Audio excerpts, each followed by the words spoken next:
Before we start, have you checked out our new channel yet? Visual Academy. Also known as the Viet Cong, which operated as a fifth column. This movement would... I'll leave you the link in the description. On this channel, you can immerse yourself in the great events in the history of humankind in a fun and entertaining way. Stop by and tell us what you think.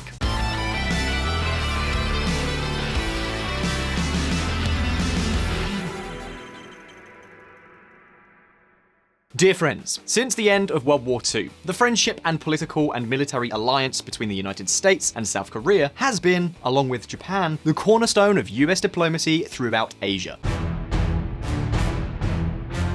When the Korean Armistice Agreement was signed in 1953, Korea was part of a small axis aligned with the United States and surrounded by huge communist powers, the Soviet Union and the People's Republic of China. An axis that South Korea formed together with Japan and Taiwan. Of course, of these three countries, only South Korea is on the mainland. And what is even more important, it is the closest country to the richest and most politically, economically, and militarily important area in the whole of China, the Beijing-Shanghai axis. For this reason, it is not surprising that South Korea has always been a geopolitical priority for the United States. While for the South Koreans, the protection afforded by being under the umbrella of the world's largest military power has also been a lifeline, a guarantee of their national security. So, in political and military matters, you could say that this has been a symbiotic relationship. In economic matters, however, the path has been somewhat more vague. Until the 1980s, South Korea was highly dependent on the United States. In 1970, for example, exports to and imports from the United States and Japan accounted for more than 75% of all South Korean trade. This figure began to decline gradually from the 1980s onwards, thanks in part to the emergence of China. The Asian giant, the land of the sleeping dragon, is today South Korea's largest trading partner by far.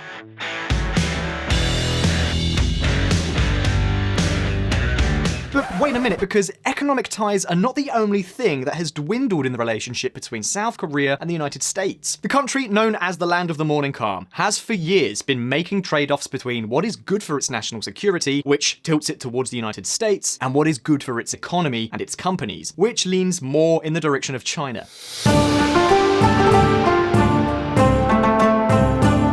South Korea caught in the middle as China, US, Wales face off. South China Morning Post. To put it another way, we could say that South Korea has been moving to the center of a bustling room with the United States in one corner and China in the opposite corner, while the two superpowers are shouting at each other.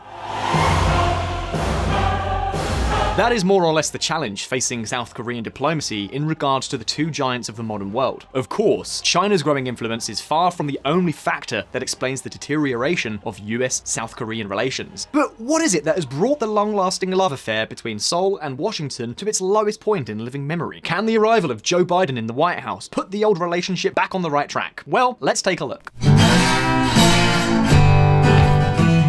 A tense alliance. Since Xi Jinping took the reins of China in 2013, one of his priority missions, in addition to extending China's power in the world, has been precisely to weaken the strategic alliances of the United States.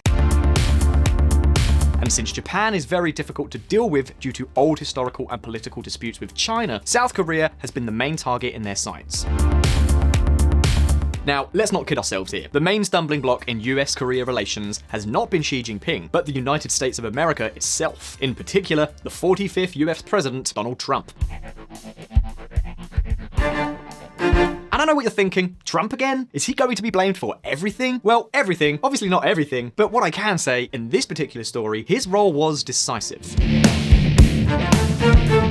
Let me explain. Relations between South Korea and the United States have been very close. Even today, some 28,500 US troops are still deployed in the Asian country, a deployment that also included nuclear weapons until the early 1990s. Don't forget that South Korea is a country that, along with Japan, is protected under the so-called nuclear umbrella, a strategy that, if necessary, would allow the United States to carry out a rapid nuclear strike in the event of an attack on South Korean territory. And that's not all. The US THAAD missile defense shield is also deployed in South Korea. Throughout its development, this shield has caused a huge diplomatic crisis between China and South Korea, including a Chinese trade boycott. As we have already told you on one occasion or another, this caused significant economic damage to the South Korean economy. In addition, the Land of the Morning Calm is also one of the main strategic stopover points for the US Navy in the Asia-Pacific zone. So of course, given all this, it is likely that at this point you think, but what are you saying, Josh? What is the problem with the alliance between South Koreans and Americans? Well, as we mentioned before, it is at this point that we need to talk once again about former President Donald Trump. With the arrival of Donald Trump in the Oval Office, many things changed. Among them, the way in which the United States related to its allied countries. During his 4 years in office, the issue of alliances and their influence on the global political balance mattered virtually nothing to Trump. His obsession was to focus almost exclusively on two things. Firstly, to reduce the costs of permanent military deployments abroad, and secondly, to level the famous trade balance. And of course, South Korea was not spared the fury which Trump directed at many of the US's most important allies. For example, shortly after coming to power, Trump unilaterally decided that the United States-Korea Free Trade Agreement, known as the Chorus FTA, had to be modified. In his election campaign, he even went so far as to label a job-killing trade deal. In fact, a couple of months before sitting down to agree on the new terms, Trump launched Section 201, which set tariffs on washing machines and solar panels, particularly affecting South Korea. China, South Korea protest US tariffs on washing machines, solar panels. Voice of America. In fact, this move was seen almost as a form of extortion to renegotiate the terms of the Chorus FTA, an agreement signed in 2007 by the Republican administration of George Bush and which had not come into force until 2012. Yes, that's right, Trump unleashed his wrath against an agreement that had allegedly contributed to the industrial dismantling that the United States had been suffering for decades, despite having been in place for only 4 years. In any case, let's just say that the White House didn't accomplish much with its campaign of harassment and demolition either. It was more of a publicity campaign by Trump to sell dubious successes to his voters. For example, one of the key factors to the renegotiation, signed in March 2018, was to increase from 25,000 to 50,000 the maximum number of US vehicles that could be exported to South Korea without having to be reapproved by South Korean regulators. The small detail is that, at that time, the US had already gone 6 years without surpassing those 25,000 vehicles free of reapproval. In fact, Ford and General Motors had exported fewer than 10,000 the previous year. So, you can imagine that extending a maximum that was not reached and was not predicted to be reached in the near future was basically pretty useless. But Trump's pressure on South Korea did not end there. Shortly thereafter, in 2019, it also threatened to again impose tariffs of up to 25% on South Korean cars. And pay attention, because this could indeed have been quite a blow, as South Korean vehicle exports to the United States totaled $13.6 billion in 2018. And, of course, the question that comes up is how on earth is it possible that the United States decided to be so hostile to such a close and important ally? Couldn't all this pressure cause South Korea to further strengthen its ties with China? What is the point of putting in place such a harsh policy and threatening speech when you have nothing to gain and a lot to lose? Wasn't limiting China's influence supposed to be the #1 priority? In short, all the incongruities of America first. And be careful, because if you think that Trump's obsession with South Korea was limited only to the commercial field, you're very wrong.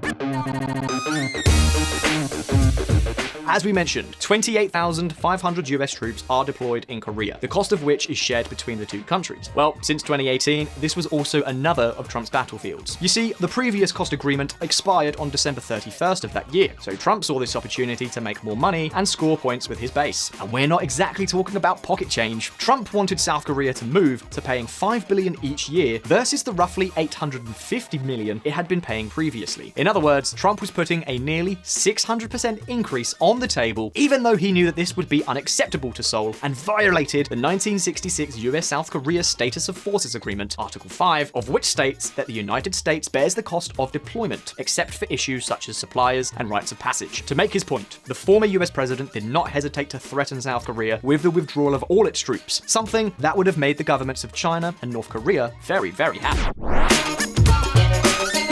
Anyway, the infamous Trump antics. How we are going to miss them on VisualPolitik. The fact is that although Trump later lowered his demand to $1.3 billion, no agreement was reached with Seoul, and so the matter remained in limbo until Biden moved on the issue again in February 2021, getting closer to an agreement. 9th of March 2021. In South Korea, Biden ends Trump's feud over military cost sharing. The US State Department said that the agreement would extend through 2025 and include a, quote, meaningful increase in South Korea's share of the expenses to support US troop deployments in the country. Stratfor. The problem is that all these ordeals, threats, trade warfare, and displays of bad manners between the US government and South Korea during Trump's presidency have greatly eroded the trust of the Blue House and South Koreans toward their historic ally. What's more, having the images of Trump rubbing shoulders with Kim Jong-un while smiling, calling him a friend and a talented person, among many other compliments, does not help to maintain trust and credibility. Although, to be fair, President Moon Jae-in wasn't too far behind in that either. But let's not get too sidetracked. The point is that Trump's 4 years are an important factor in why South Korea has now begun to consider that betting everything on the United States could be a huge mistake. That, if possible, more cards should be kept in play. So what has happened is that, as of today, Seoul is trying to maintain a position of equidistance from both the United States and China, even staying out of the most sensitive issues for Beijing, such as the assault on Hong Kong or the dispute over the artificial islands in the South China Sea. Now, the question we must ask ourselves at this point is, can the United States regain credibility in South Korea and restore the influence it has lost? Well, with the arrival of Biden, there is a glimmer of hope in this whole story. A change that is nevertheless shrouded in an entire halo of uncertainty. Want to know why? Well, let's take a quick look. The uncertainty that taints a beautiful friendship. Dear friends, Biden's arrival in the White House has been marked by his promise to restore the so-called Pax Americana, especially with regard to the United States' most important allies.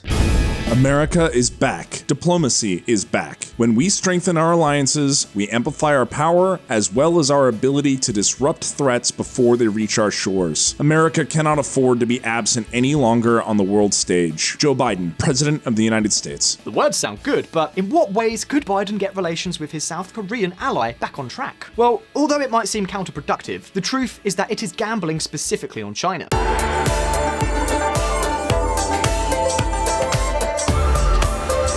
Biden wants to create a kind of club of allied democracies capable of counteracting China's power by acting multilaterally. That is, an all-for-one and one-for-all force to restrain Beijing. A club in which South Korea, one of Asia's leading democracies, could obviously have a lot to say. Of course, this sounds as nice as it is difficult to implement. Why would a country like South Korea risk its economic relations with China to go back to joining forces with another country it no longer trusts so much?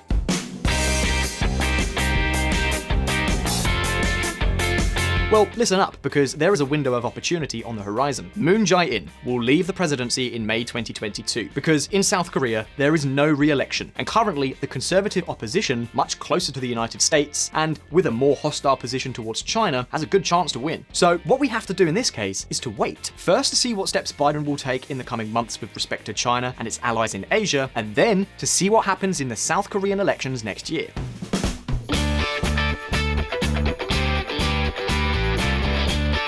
What is clear is that Joe Biden's administration now has time to try to rekindle the good feelings. And remember that South Korea is key for the United States if the American power aspires to maintain its place in the Asia-Pacific region, which also happens to be the new economic and political axis of the world. The question is, will it be able to win over its old ally again? Will Washington be able to get Seoul to break with a pragmatic strategy that is working very well for it to go back to being best buddies? Leave your answers down in the comments. And if you found this video interesting, don't forget to like and subscribe to VisualPolitik. Best regards, I'll see you next time. And if you want to learn more about politics and hear even more of my lovely voice, you can join us at Reconsider Media. We have a podcast at reconsidermedia.com/podcast. See you there.